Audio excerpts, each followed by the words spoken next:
এসেছে সত্য, ওয়াজাহাকাল বাতিল চলে গেছে মিথ্যে।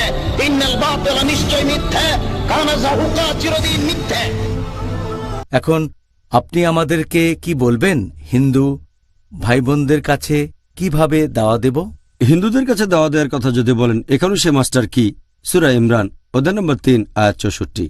তাআলাউ ইলা কালিমাতিন সাওয়াইন বাইনানা ওয়া বাইনাকুম। এসো সেই কথা যা তোমাদের ও আমাদের মধ্যে এক। প্রথম সাদৃশ্য কি? আল্লাহ না'বুদু ইল্লাল্লাহ, যে আমরা এক, আল্লাহ ব্যতীত অন্য কারো উপাসনা করি না। যদি কোনো হিন্দুকে জিজ্ঞেস করেন, কোনো সাধারণ হিন্দুকে, যে আপনি কতজন ঈশ্বরে বিশ্বাস করেন, কেউ বলবে 3 জন, কেউ বলবে 100 জন, কেউ বলবে 1000, আবার কেউ হয়তো বলবে যে সে বিশ্বাস করে 33 কোটি দেবদেবীকে।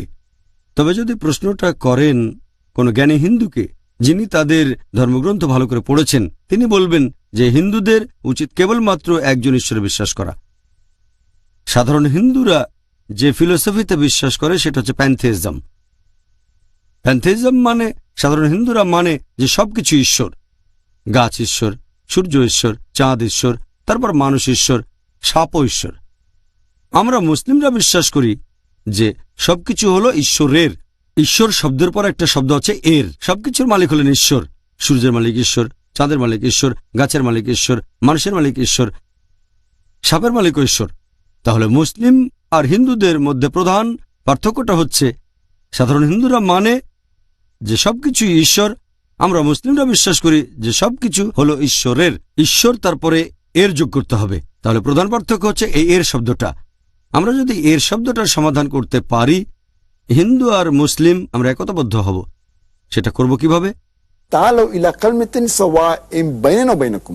এসো সেই কথায় যা আমাদের ও তোমাদের মধ্যে এক। যদি আপনি হিন্দুদের বিভিন্ন ধর্মগ্রন্থ পড়ে দেখেন, এটা আছে ছান্দোগ্য উপনিষদে অধ্যায় নম্বর 6 অনুচ্ছেদ 2 পরিচ্ছেদ 1। একম এবিদিত্যম, ঈশ্বর কেবলমাত্র একজন, দ্বিতীয় কেউ নেই। এরপর আবারও বলা হয়েছে শ্বেতাসূত্র উপনিষদে অধ্যায় নম্বর 6 অনুচ্ছেদ 9, নাচাস্তি কাসেজ জনিতান চদীপা। মহান ঈশ্বর, তার কোনো প্রভু নেই, তার কোনো বাবা মা নেই। সর্বশক্তিমান ঈশ্বর, তার উপরে কেউ নেই, তার কোনো বাবা নেই, তার কোনো মা নেই। এরপর আরও আছে শ্বেতাসূত্র উপনিষদে অধ্যায় নম্বর 4 অনুচ্ছেদ 19, না তস্য প্রতিমা আস্তি। মহান ঈশ্বর, তার কোনো প্রতিমা নেই। প্রতিমা একটা সংস্কৃত শব্দ যার মানে সর্বশক্তিমান ঈশ্বর, তার কোনো ইমেজ নেই, তার কোনো ফটোগ্রাফ নেই, তার কোনো ভাস্কর্য নেই, তার কোনো পেইন্টিং নেই। সর্বশক্তিমান ঈশ্বর, তার কোনো রকম প্রতিমূর্তি নেই। আর হিন্দু ধর্মগ্রন্থের মধ্যে সবচেয়ে বেশি যেটা পড়া হয় সেটা ভগবদ্গীতা। এটা ভগবদ্গীতায় আছে অধ্যায় 7 অনুচ্ছেদ 20।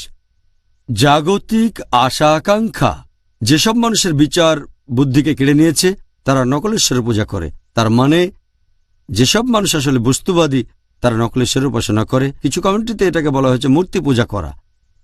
আর হিন্দু ধর্মগ্রন্থগুলোর মধ্যে সবচেয়ে পবিত্র, সবচেয়ে খাঁটি হচ্ছে বেদ। বেদ আছে মোট 4টা, ঋগ্বেদ, যজুর্বেদ, সামবেদ আর অথর্ববেদ। এটা আছে যজুর্বেদে অধ্যায় নম্বর 32 অনুচ্ছেদ 3, না তস্য প্রতিমা আস্তি। সর্বশক্তিমান ঈশ্বরের কোনো প্রতিমা নেই।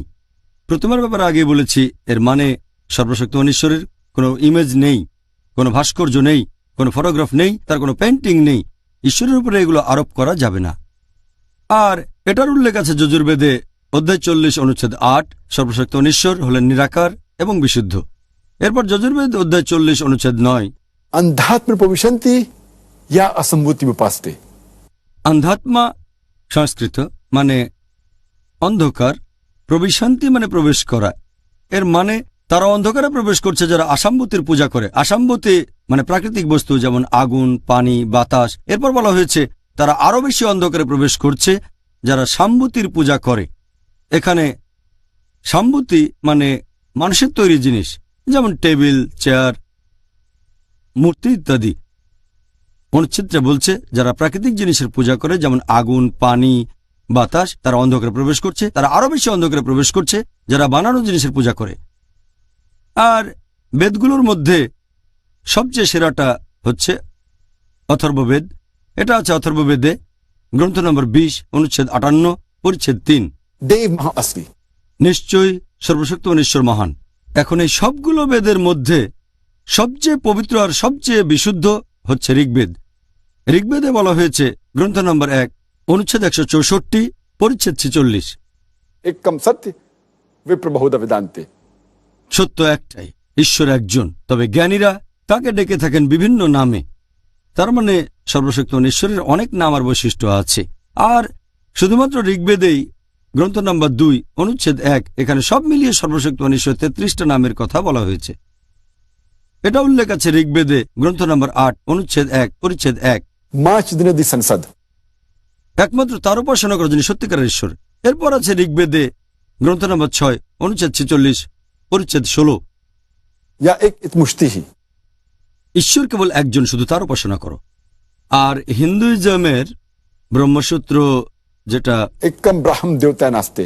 Nena Naste Kinchan. Bhagwan ek hi hai. Dusra nahi hai. Nahi hai, nahi hai, zara bhi nahi hai. ঈশ্বর কেবলমাত্র একজন, দ্বিতীয় কেউ নেই, আর কেউ নেই, আর কেউ নেই, আর কোথাও কেউ নেই। তাহলে এভাবে তুলনামূলকভাবে চিত্র তুলে ধরবেন, সাদৃশ্যগুলো নিয়ে কথা বলবেন। একজন হিন্দুকে আপনি বোঝাবেন তার ধর্মগ্রন্থ দিয়েই যে তাদের উচিত এক ঈশ্বরে বিশ্বাস করা, মানে তৌহিদ, আর উচিত আল্লাহ তাআলার কাছাকাছি আসা। বিস্তারিত জানতে এই টপিকের উপর আমার লেকচার দেখেন, similarities between Islam and Hinduism. সেখানে অনেক সাদৃশ্য নিয়ে কথা বলেছি, বিভিন্ন রকম বিষয় নিয়ে। আর এখানেও মাস্টার কি কোরআনের এই আয়াত, Ta'alaw ila kalmatin sawa'in bainana wa bainakum.